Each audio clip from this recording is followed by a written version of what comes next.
Why can't you love? You can love. You do love, but you love the way you were shown. Partially, carefully, with exits already planned. And the question, you know the answer. You've known it for a while. You just haven't allowed yourself to say it out loud yet. Come with me. Most people who can't love think the problem is the other person. They really do. Wrong timing. Wrong person. I just haven't met the right one yet. No one ever says, what if what makes them wrong is you? Something happens inside you. Every time you metaphorically get close to someone and you feel it, that thing, that shutting down, like a door, silent, automatic. You didn't close it. It just closes. Why? I'm not going to tell you what's wrong with you. I'm not here to fix you. I want you to watch. Just watch. Like you're watching someone else. Someone just like you. Someone doing exactly what you do. Someone asking why love never stays. You fell in love or something that felt like it. And for a moment you felt it. A certain moment. You could have gone deeper. You could have gone all the way in. And you didn't. Why didn't you? Here's something uncomfortable. People who say they can't find love usually do find it regularly. They just quietly destroy it. Not out of cruelty. Out of fear. And the most unsettling part, they don't realize they're doing it. Do you see it? Think of the last person who loved you. Really loved you. They were there. Consistent. Safe. Something inside you felt like, this is too much. Or maybe, this doesn't feel real. You got bored. And you told yourself it was because of them. But was it? Most people never ask the real question. They ask, why do I keep falling for the wrong people? The real question is, why do I run from the right ones? Two different problems. And only one of them is yours. You're doing okay, at least partially. Come with me. You're sitting with someone who cares about you. They say something kind, something genuine. Instead of feeling happy, you feel watched, like they can see something. You don't show anyone, and you pull back a little, just enough, and you call it needing some space. Sometimes needing space is just being afraid of being seen. This doesn't only happen in relationships. Watch yourself at work. Someone notices your effort. They praise you, and you immediately feel like, they don't really know me. Watch yourself with family. Someone tries to get close, and you change the subject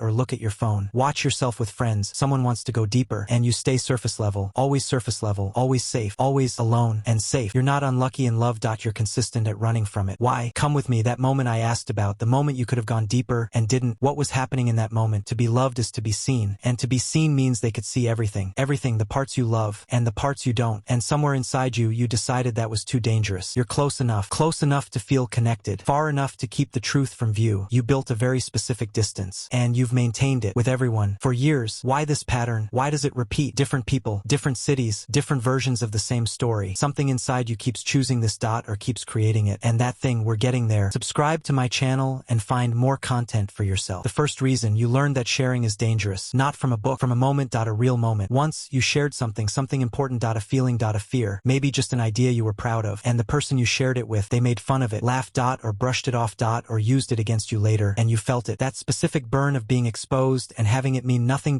Let's go to that moment. You're younger. You're excited about something. You tell someone close to you. And that person looks at you with that look. You know that look. Why is this such a big deal to you? And you smile. And you say nothing. And silently, you decide to share less. Enough. Notice it for yourself. And you're still doing it. Before you say something real, you calculate. Is this person safe enough? Is this too much? Every time you ask these questions. The second reason. Love feels like losing control. And you can't stand losing control. Because the last time you lost it, something happened. You gave someone real power, and they didn't protect it. Let's go to that moment. Once, someone loved you intensely. And instead of feeling lucky, you felt trapped. Why are they so much? Why do I feel like I'm disappearing? And you created distance, slowly, carefully. And when they asked what was wrong, you said you needed some time. But time passed, and the distance remained. Because distance was never about time. Realize this. When someone loves you completely, you can't feel free. It feels like a threat. And you know exactly what I mean. The third reason. You've already been left. Maybe not. Already. Be why someone who should have stayed. And the lesson your body learned, not your mind, your body, was this. If I love completely and they leave, I won't survive it.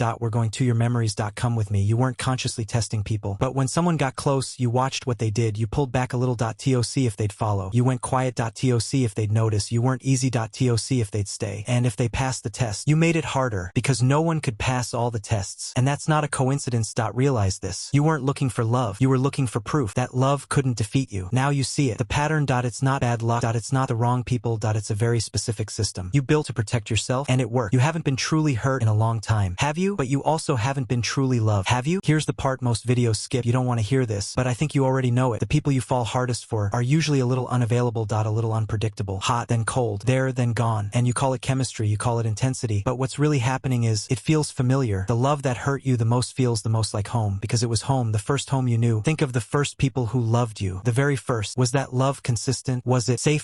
Or was it sometimes there, and sometimes not? Sometimes warm, and sometimes cold? And did you learn to chase those warm moments? Did you learn to earn them? Come with me. You grew up, but your nervous system didn't. Still running the same code. Safe love feels suspicious. Chaotic love feels real. And so when someone healthy shows up, someone consistent, something inside you says, this is boring. This isn't it. There's no spark, but the spark you're looking for is just anxiety wearing a familiar face. It's not love. You've mistaken anxiety for attraction for so long that you don't know what calm love feels like. Remember the question, why does the pattern repeat? Here's the answer. It's not because you're broken. It's not because you're unlovable, but because love was taught to you by people who were also afraid, and you learned their language. And every person you've met since then, you've spoken that language with. Why can't you love? You can love. You do love, but you love the way you were shown. Partially, carefully, with exits already planned. And the question isn't whether you can love. The question is, are you willing to love without knowing for sure it's safe? First, one more thing. Everything I've described today, the shutting down, the testing, the distance, it didn't start with love. It started much earlier, at a time when you learned something without even realizing you were learning it. And that thing has a name. That's the question I'll leave you with. And you already know the answer. That's what makes it hard. Right now, in your life, is there someone trying to love you? And are you quietly making it impossible? You don't have to answer out loud, but you've already answered, haven't you? Subscribe to my channel.